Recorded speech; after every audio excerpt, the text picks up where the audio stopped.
नमस्कार दोस्तों, अपना जो वीडियो सीरीज चल रही थी, मैं बीएल सर आपका फिर से अपनी इस वीडियो सीरीज में मैं स्वागत करता हूं। कल अपन ने जिस वीडियो के ऊपर चर्चा कर रहे थे राजस्थान में 1857 की क्रांति का भाग पहला आप देख चुके हैं। अगर नहीं भी देखा है तो आपको जरूर देखना चाहिए। उस वीडियो को देखने के बाद में आज आगे वाला पार्ट समझ में आएगा। मैं एक बार कल जो वीडियो पढ़ा था उसका एक संक्षिप्त सा मैं आपको परिचय वापस दे देता हूं। हमने देखा था कि राजस्थान में जो उस समय का प्रशासन था 1857 से पहले का, वो उत्तर पश्चिमी प्रांत के मुख्यालय आगरा से नियंत्रित होता। उस समय वहां के एलजी कोलबिन हुआ करते थे और आपको पता ही होगा कि 1832 में एजीजी का मुख्यालय अजमेर रखा गया। उसके बाद में 1845 में उसको माउंट आबू स्थापित कर दिया गया था। 1864 में मुख्यालय माउंट आबू और अजमेर दोनों जगह रखा गया। इसके बाद हमने चर्चा की थी कि राजस्थान में उस समय 6 छावनियां थी और हमने से नसीराबाद छावनी में विद्रोह के ऊपर चर्चा भी कर ली थी। इसके बाद में हमने बताया था कि उस समय कौन कहां का पॉलिटिक एजेंट था और इसके बाद में हमने नसीराबाद में जो विद्रोह हुआ था उसके ऊपर हमने संक्षिप्त चर्चा की थी। उसके बारे में मैं थोड़ा सी आपको वापस एक बार रिकॉल करा दूं कि क्या चर्चा की थी। आपको 10 मई को जो मेरठ में विद्रोह हुआ था उसकी सूचना एजीजी के पास में 19 मई तक पहुंच जाती है। एजीजी 23 मई को सभी राजा महाराजाओं को पत्र लिखकर इसकी सूचना देते हैं कि कंपनी के प्रति निष्ठावान बने रहे और विद्रोहियों को अपने क्षेत्र में शरण ना दे, अपने क्षेत्र से गुजरने ना दे। इसके बाद में 28 एजीजी अजमेर की सुरक्षा बढ़ाने के लिए डीसा से यूरोपियन बटालियन बुलाते हैं, ब्यावर से मेरवाड़ा बटालियन बुलाते हैं, कोटा कंटेंजेंटी को भी अजमेर बुलाते हैं। उधर जोधपुर से कुशल राज सिंघवी के नेतृत्व में भी सेना आती है और अजमेर की सुरक्षा को बढ़ाया जाता है। और वहां जो अजमेर में सेना तैनात थी 15वीं एनआई, उसको वहां से स्थानांतरित करके नसीराबाद भेज दिया जाता है। 28 मई को नसीराबाद में विद्रोह का बिगुल बजता है। जब 28 मई को नसीराबाद में विद्रोह का बिगुल बजा तो उसमें 2 अंग्रेज अधिकारी मारे गए। उनके नाम न्यूबेरी और स्पॉटिस वुड। 2 घायल हो गए थे, लॉक और हार्डी, और पेनी को पैनिक अटैक आ गया था। इसके बाद में हमने ये भी बताया था कि 30 मई को 30वीं एनआई बटालियन भी विद्रोहियों के साथ हो गई थी और 18 जून को ये विद्रोही सारे के सारे दिल्ली पहुंच गए थे। इतनी चर्चा अपन पिछले वीडियो में जो पार्ट फर्स्ट था उसमें कर चुके थे। इसका एक बार अपन ने रिवीजन किया। एक बार सभी चैनल को सब्सक्राइब कर ले, वीडियो को लाइक करे, ज्यादा से ज्यादा लोगों को शेयर करे। और भी आपको कुछ कमी लगती हो तो कमेंट्स करके बताएं। जैसे कल एक वीडियो में कमेंट्स आया था मॉरिसन वाला, तो उसको भी मैं आज क्लियर करने की कोशिश करूंगा और शायद उनको समझ में आएगा। दोस्त को जिसने कुछ बोल रहे थे कि मॉरिसन भरतपुर के पॉलिटिक एजेंट थे, मैं बता दूं कि मॉरिसन को बाद में भरतपुर का पॉलिटिक एजेंट बनाया गया था। पहले निक्सन ही भरतपुर के पॉलिटिक एजेंट थे। जब जोधपुर के पॉलिटिक एजेंट मैकमोसन मारे गए तो निक्सन का ट्रांसफर जोधपुर किया गया था और भरतपुर का चार्ज मॉरिसन को दिया गया था। हम जब एलनपुरा विद्रोह के ऊपर चर्चा करेंगे उस समय और भी चर्चा करेंगे। आज जो होगा दोस्तों, आज हम नीमच में 1857 की क्रांति के ऊपर चर्चा करेंगे। इससे पहले वाला दृश्य आप देख चुके हैं। जब नसीराबाद में क्रांति हुई थी उसकी सूचना धीरे धीरे सभी छावनियों में पहुंच रही थी। उसमें नीमच भी एक छावनी थी जो वर्तमान मध्य प्रदेश में। नीमच छावनी में उस समय जो छावनी के अधिकारी थे वो कर्नल एबॉल्ट थे।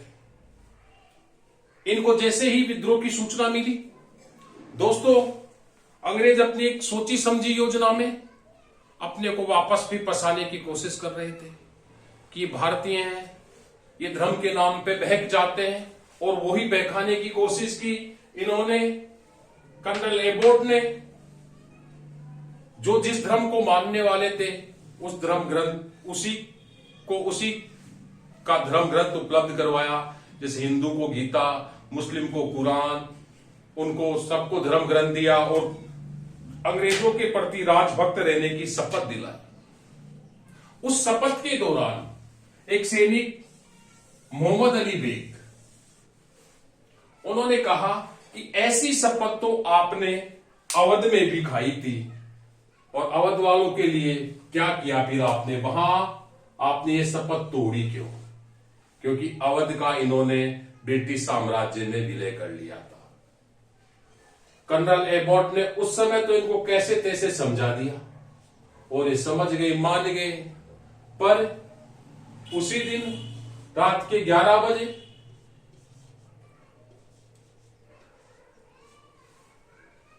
इनमें जुनून वापस जगा और नेतृत्व किया हीरा सिंह ने।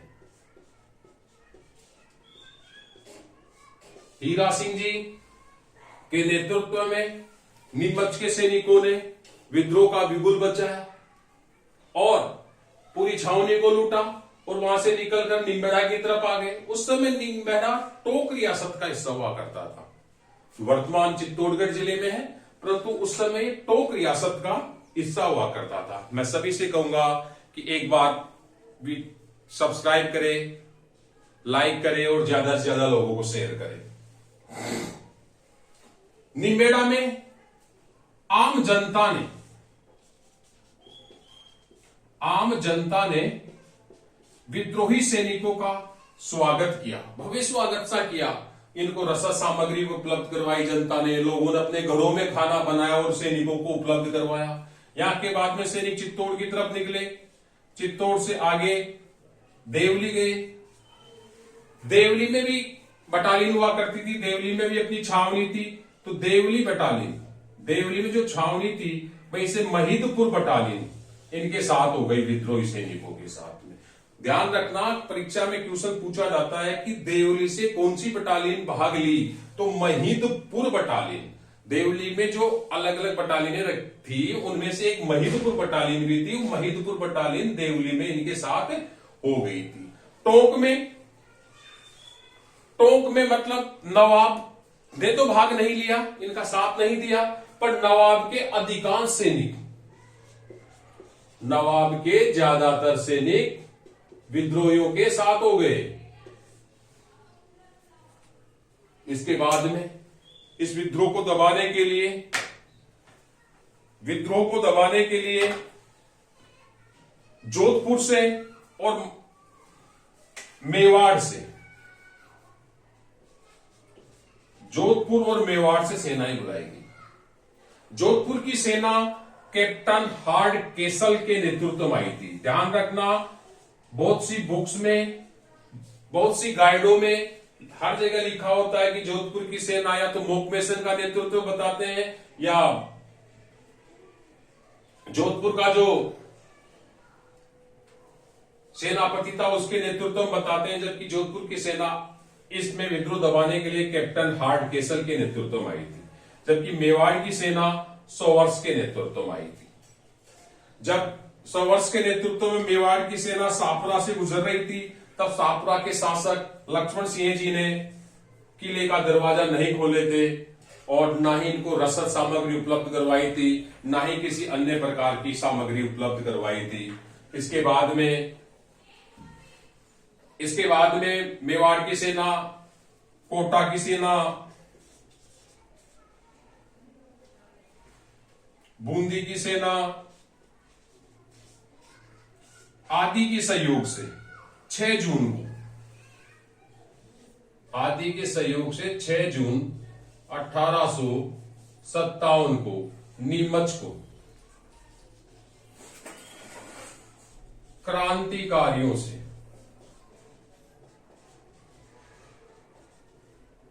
मुक्त करवाया गया।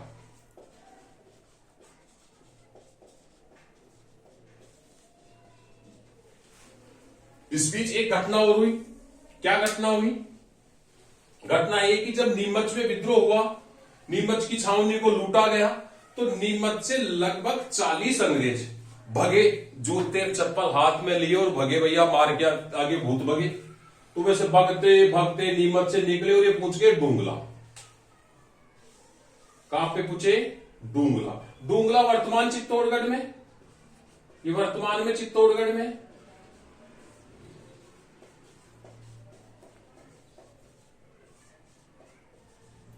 वर्तमान चित्तौड़गढ़ में है डूंगला।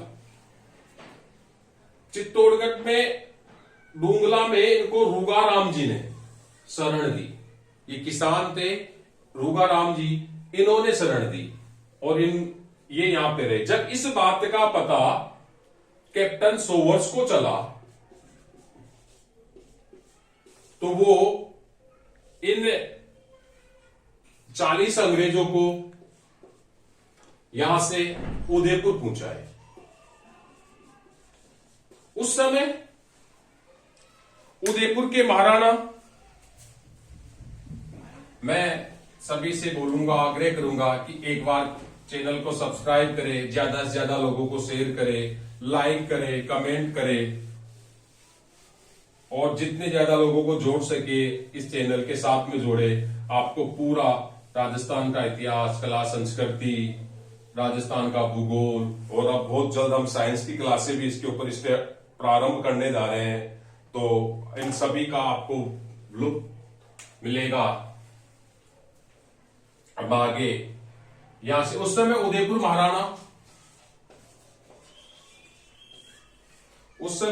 के महाराणा स्वरूप सिंह जी हुआ करते थे।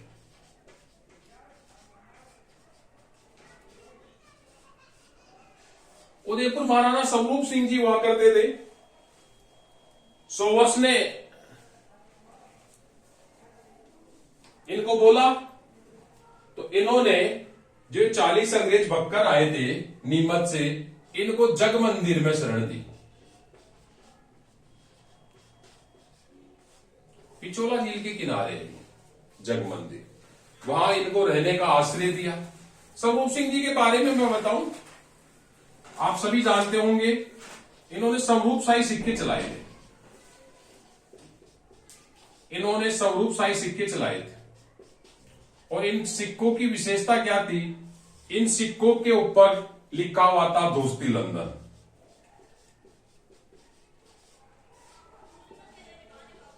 इन सिक्कों के ऊपर लिखा हुआ था दोस्ती लंदन। मैं जहां तक उम्मीद करता हूं आपको बहुत अच्छे से समझ में आ रहे होंगे वीडियो। अगर फिर भी नहीं आए तो आप हमें कमेंट्स करके बताएं। जय हिंद, जय भारत।